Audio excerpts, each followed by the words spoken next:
Oh my God, I finally got another race car. This one goes in the living room. No. Let's unpack it. Let's open the big one.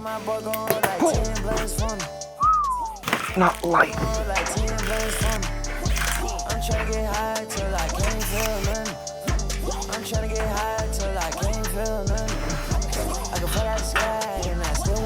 It's Saturday night and this guy's doing it.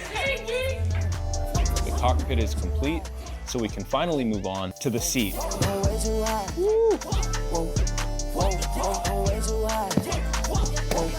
That's comfy. And all we have left are the pedals, the shift knob, handbrake, steering wheel, and of course, don't drop it, curved monitor, and a PC.